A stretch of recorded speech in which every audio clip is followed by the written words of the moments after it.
Hey guys, Josh here. I'm Mad Charcoal, if you might not know my actual name, but today we're going to make a drawing with just this brand new piece of General's Charcoal 4B charcoal, a kneaded eraser to erase with, and a blending stump, nothing else. See, my hands were clean for a second ago. And I'm going to use this reference here, but you should use your own reference for your drawing, so that if you're following on and drawing, so that you have something original at the end. Just, you could use the technique if you like, or some of the tips in it, up to you, but keep your stuff original. Let's do it. I'm gonna try to do a lot of line work. I'm not gonna break the piece yet, but I might break it at some point. Intentionally or unintentionally, we'll see. But I wanna get some values down and some interesting line work. I'm gonna do a lot of vertical line. Looks like it's a lot darker on this edge here, on this left side of the portrait. But and I'm gonna keep it somewhat central. And I want to keep it abstract and expressive, except for some of where I want the focal point to be. Where I want the focal point to be, I'm gonna have it a lot more detailed. So I'm kind of getting this shadow underneath the nose here, where the eye is gonna go here, with some vertical lines, and then some shadow here. And I'm trying to keep track of what the proportions are that I'm using. These outside edges I'm not gonna worry about for this drawing, because I would like for it to be abstract and expressive on those ends, and then kind of the focal point of the drawing to be more sharp and detailed. That way you have like contrast, and it's interesting. The contrast between realism, or a hint of realism, and expressivism, I don't know what it's called. Expression, I guess you should say, is more, it's more interesting than just a flat, realistic drawing, or the opposite, just an expressive drawing that really has no realism to it. I think those are both cool, and both interesting, but I think this just pushes it a little further. It makes you wonder a little bit.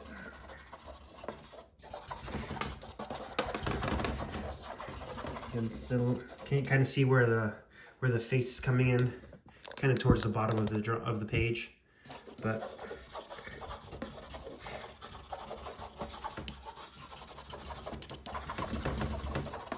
okay, now I'm gonna use this blending stump, and I'm gonna start to blend in some midtones in the areas that I know I'm going to detail a little bit further, like these areas right here. And I want to leave the other pieces, kind of the other areas out here that I'm not going to detail, not blended. Now it's time to break it. There we go.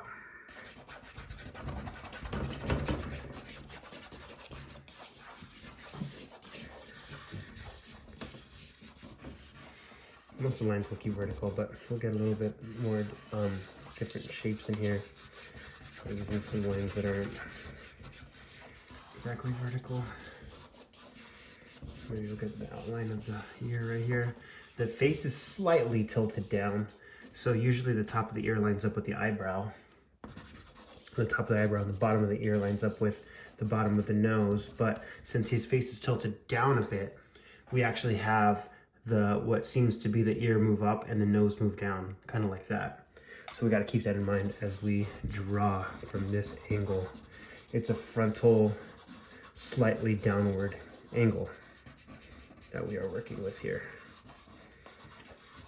I like to put in these midtones. Here, I'll use my hand, a little bit of blending. Don't tell your art teachers I'm using my hand to blend, but that way most of what we see in reality are midtones. There are varieties of midtones. So the more accurate midtones you have, the less black, the less white, the more likely you're going to replicate reality a little bit more accurately, unless it's a high key or low key drawing. If you don't know what that is, ask your art teacher, or I'll explain in a different video. But now I can pop in some of those highlights and lighten the areas that need to be lightened.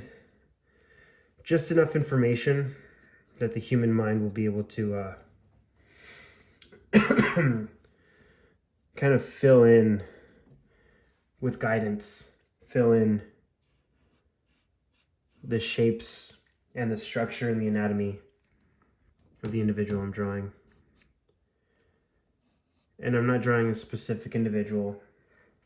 I believe this is just a model portrait, but I'm trying to keep it very, how do you say it? Not personable, but more so the feeling of the image more than it is who it is, based on who it is. That way, it's not just like a celebrity's portrait or something like that, but it's more of a interesting drawing. I think a useful way that I kind of get away with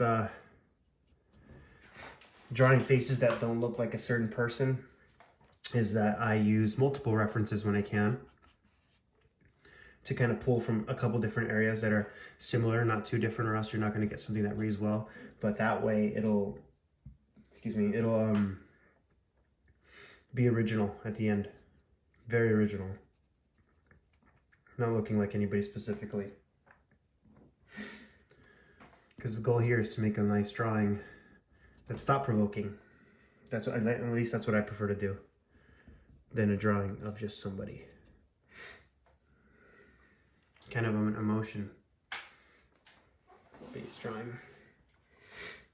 All right, we've got a good idea. I'm like kind of erasing the parts that I think should be lighter where the light's hitting, and leaving the other parts alone where there should be more shadow shapes, except we're losing this top lip here, and that's supposed to be a pretty harsh, dark area.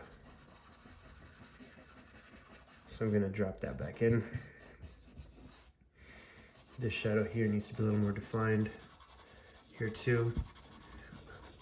I like to keep one of the rules that I use while drawing in any drawing that I make is that I want to keep those details accurate and beautifully rendered in the light, and leave out a lot of details in the shadow areas, like here. They're just supposed to be darker. I don't really care. I can do whatever, because the human eye naturally wants to focus on that which is in the light, because you can see the information in the light. So of course your mind will guide your eye toward what's in the light, so you can get information from it. So it'll read nice, and if you work along with what the brain wants to naturally do and kind of push it in that direction, and what you would want to see, you get what's called harmony. Kind of using the way the brain works to your advantage, right? Like if you want to look in the light for details, I'm going to give you some details in the light. But now you're going to have to deal with, or the viewer's going to have to deal with, really struggling to find details in the shadow, which in turn will also allow for the viewer to kind of have to fill a lot of the drawing in with their mind. And I think that's just so much more interesting and so much more involvement for the viewer than just a flat, realistic drawing. Therefore, making the drawing a little bit more meaningful to the viewer, which is a lot of what I do as an artist, as a technique to kind of bring in the viewer. And to have like more of an emotional drawing because of the ambience or the atmosphere that you can kind of see in the drawing based on the technique, and then bring that in to an unfinished looking drawing, a not perfectly rendered drawing, so that the viewer now has a meaning behind, or develops a meaning in their mind, whether they know it or not, behind the drawing that they've created in their mind. And not something that I kind of just portray, but something that they learn to see as well in my work, or in your work if that's what you choose to do. Because to me, this might mean something, but I don't want to tell you what it means. I don't want to tell the viewer what it means to me. I want the viewer to come up with what it means to them, an adaptive piece. Okay. I think we could pop in a tiny little highlight in the eye right here. I'm really happy with the quality of light on the face here. And I'm wondering if there's anything I need to add in terms of maybe some like stray lines, or I don't know, more texture in some areas.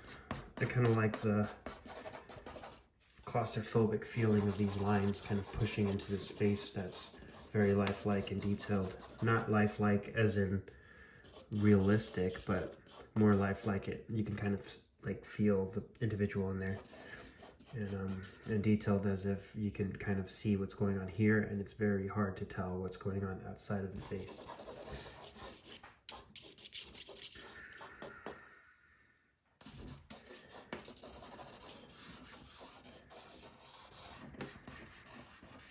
And I don't want to give too much information on these outside areas, so we'll keep it like that.